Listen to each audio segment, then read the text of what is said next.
ou supposées. En effet, vivant dans la psychose de la conspiration, le pouvoir politique se dote d'un arsenal puissant de détection de ses prétendus opposants. C'est ainsi que les polices politiques et parallèles fleurissent.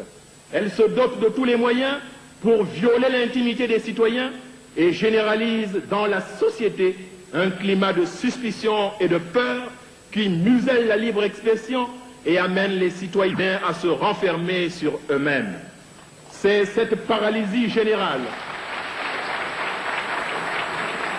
C'est cette paralysie générale générée par la peur qui a été cyniquement interprétée comme étant la paix des cœurs et la tranquillité des esprits.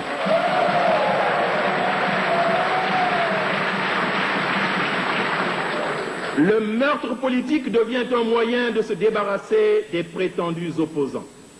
À l'intérieur des instances, on organise méthodiquement la liquidation de tous les dirigeants qui sont suspectés de ne pas être à la dévotion du chef. Telle est, mesdames et messieurs les conférenciers, la logique interne du parti unique qui explique le climat de violence et de complot, meurtres politiques, machinations en tout genre, arrestations arbitraires et mascarades de procès qui imprègnent la vie politique congolaise de 1964 à nos jours. Nous disons solennellement du haut de cette tribune, plus jamais cela, plus jamais ces pouvoirs qui planifient la mort, plus jamais ces orphelins et ces veuves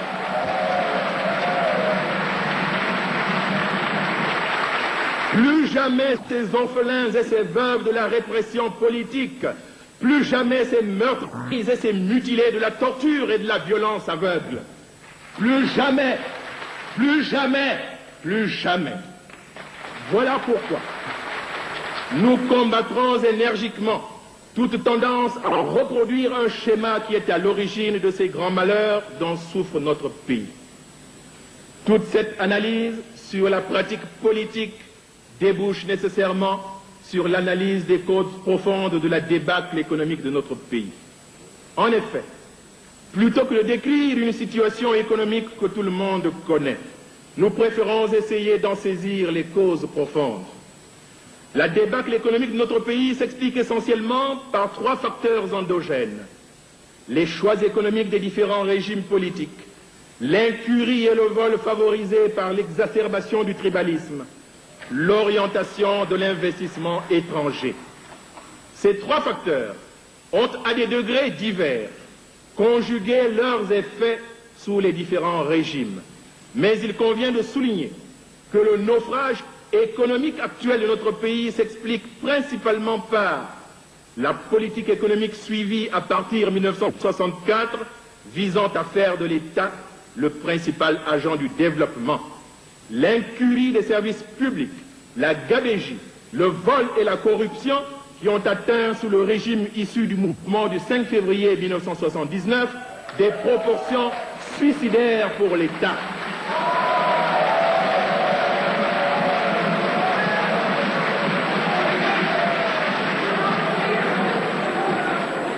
La débâcle économique entraîne par voie de conséquence le naufrage social. Nous n'évoquerons ici ni l'état délabré de nos systèmes éducatifs et sanitaires, ni le chômage des jeunes, ni d'une manière générale les conditions de vie précaires des Congolais.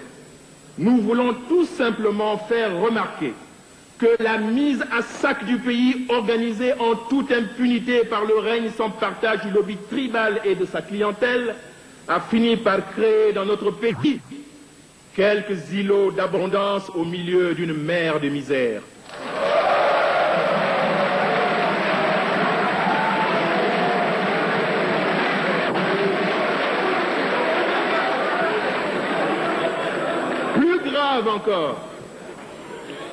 Plus grave encore, les valeurs civiques et morales ont été détruites. L'homme se juge désormais non pas à sa compétence, à sa probité et à son dévouement à la cause nationale, mais à l'épaisseur de son porte-monnaie, quelles que soient les conditions de son enrichissement.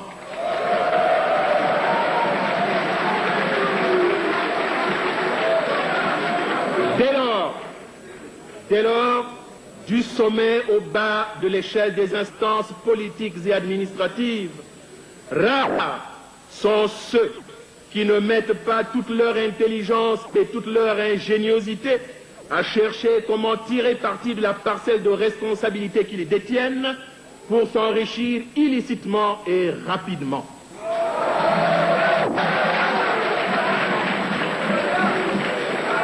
Il faut immédiatement sortir le Congolais de ce naufrage moral pour le remettre à flot. En effet, le développement est essentiellement fonction de la qualité de l'homme.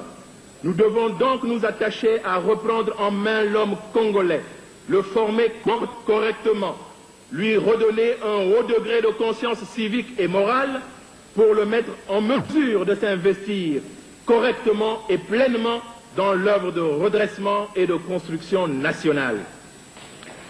À cette heure des bilans, il ne faudrait pas perdre de vue que tel responsable administratif, tel responsable d'une entreprise d'État ou mixte, ou tel autre homme d'affaires peut avoir pris une part plus grande à la débâcle nationale que tel autre haut responsable politique.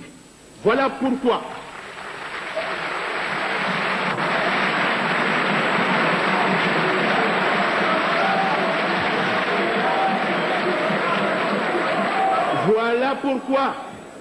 il faut dénoncer énergiquement la tendance à l'amalgame qui cherche à noyer la responsabilité individuelle dans la responsabilité collective.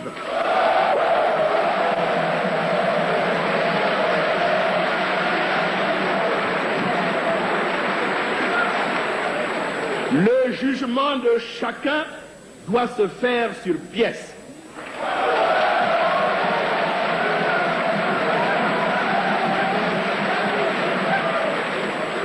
Au terme de cette brève analyse, nous nous résumons en réaffirmant que le naufrage économique et social de notre pays trouve fondamentalement sa source dans le système politique de parti unique qui, tournant le dos à la démocratie et à l'état de droit, a affiné au fil des années ses mécanismes de domination au point d'assurer en définitive le triomphe d'un système de gestion contrôlé étroitement par le lobby tribal et sa clientèle.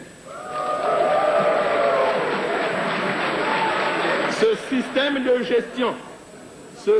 de gestion a banalisé la corruption et le pillage des deniers publics, institutionnalisé l'injustice sociale, fondé le culte de la médiocrité et sapé les fondements moraux de la société congolaise. Le naufrage économique et social de notre pays s'explique également par l'option économique retenue qui visait à faire de l'État le principal agent économique. Ces deux causes fondamentales expliquent donc la dérive de notre pays. Quelles sont les perspectives? À la lumière de cette analyse, de l'expérience de la gestion de notre pays depuis l'indépendance, le RDPS estime qu'une attention toute particulière doit être accordée à l'organisation de la transition pour jeter les bases d'un cheminement assuré et irréversible vers l'instauration de la démocratie pluraliste intégrale. Pour l'organisation de la transition, le RDPS propose les mesures suivantes. 1. Mise en place par la conférence d'un organe de suivi et de contrôle de l'exécution des décisions de la conférence. Le RDPS suggère à cet effet l'élection, sur la base de critères rigoureux de probité morale, de compétences et d'expérience, d'une commission permanente dont le mandat prendrait fin avec celui du gouvernement de transition au lendemain des élections législatives. 2. Révision du cadre constitutionnel de la transition, notamment pour revoir la répartition des pouvoirs entre le président de la République et le Premier ministre. 3. Définition des missions spécifiques à assigner au gouvernement de transition, en dehors de sa mission générale, qui est de créer les conditions d'une reprise en main de la gestion du pays et d'une relance de l'économie. 4. Désignation du futur Premier ministre du gouvernement d'union nationale de transition. 5. Inventaire des mesures urgentes à prendre pour débarrasser les principaux organes de l'État de la mainmise du PCT et donner des chances égales à tous les partis dans le cadre de leur préparation aux échéances électorales.